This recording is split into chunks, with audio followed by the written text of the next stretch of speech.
My name is Rebecca and I am researching the cause of the decline in bee populations. Bee populations have been declining over the last few decades. I initially became interested in this issue after watching the film Bee Movie, which painted a vivid and concerning picture. As pollinators, bees are not only necessary for our own food supply, they are also essential for floral growth, which in turn sustains other animals, therefore their survival is crucial. Colony collapse disorder is the term used to describe the sudden and unexplained mass disappearance of worker bees from their colony, causing the hive to become unsustainable, resulting in the loss of the colony. The population deficit in bees has been seen worldwide, and according to Marla Spivak, is attributed to multiple interacting factors, in particular pesticides, diseases and parasites, monocultures and flowerless landscapes. No singular cause has been found to be most likely. This issue is of great importance for several reasons. According to the Commonwealth of Australia, Australia is one of the few remaining countries free from varroa mite. Their publication states that if the varroa mite were to become established in Australia, our healthy population of feral honeybees and the population services they provide could be reduced by 90 to 100%. Research analyst Jack D'Annunzio states that pollination from bees is required for nearly 2/3 of Australian food production. Other implications suggested in further research includes possible parallel loss of plant species. I began researching this topic by watching YouTube videos to establish the main subtopics and to develop a list of keywords for further exploration. YouTube is not a credible academic resource. However, as a visual learner and not having much knowledge about this topic, I found it to be a useful starting point. I was able to construct a list of keywords which included colony collapse disorder, declining bee population, and neonicotinoids.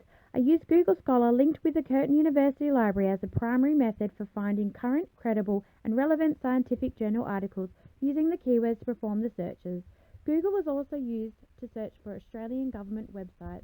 The main difficulty I found was, as Rain states, in the last 10 years, more than 400 studies have been published on this topic, often presenting variable or conflicting findings. Colony collapse disorder is a complex issue first reported in 2006. Researchers identified several possible causes. Bees can come into contact with neonicotinoids via their dust, residues, and with foliar sprays. This is thought to have sublethal effects on bees, not killing them outright, but instead impairing their development, behavior, and immunity to parasites and diseases. Varroa mites, or Varroa destructor, are external parasites of honeybees which mainly affect and reproduce on larvae and pupa. They cause malformation and weakening of honeybees, as well as transmitting numerous viruses. The Australian Government has measures in place to prevent and detect the entry of and improve the management of established exotic pests and diseases. It is also investing in research and development and regulates agricultural chemicals. Monocultures, which are single species crops, limit access for food for pollinators. Research in the UK and the Netherlands had shown parallel decline in plant diversity and pollinator populations. Flowerless landscapes such as mowed lawns, heavily paved areas, and fields with no plant diversity do not provide adequate food for bees, leading to poor nutrition, compromised immune systems, and greater susceptibility to diseases and pesticides.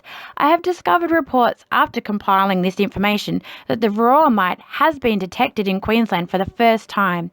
I will be further researching this to complete my inquiry. I also need to investigate more definitively the implications of it if a solution is not found.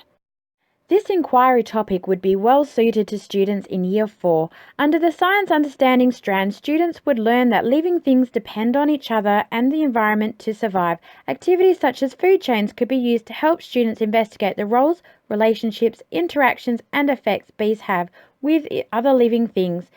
In the Science and Human Endeavour strand, students would explore how science knowledge helps people to understand the effects of their actions. Students could research how human activity, such as urban development, agricultural practices, and quarantine, have changed the local environment and how that has affected bee populations.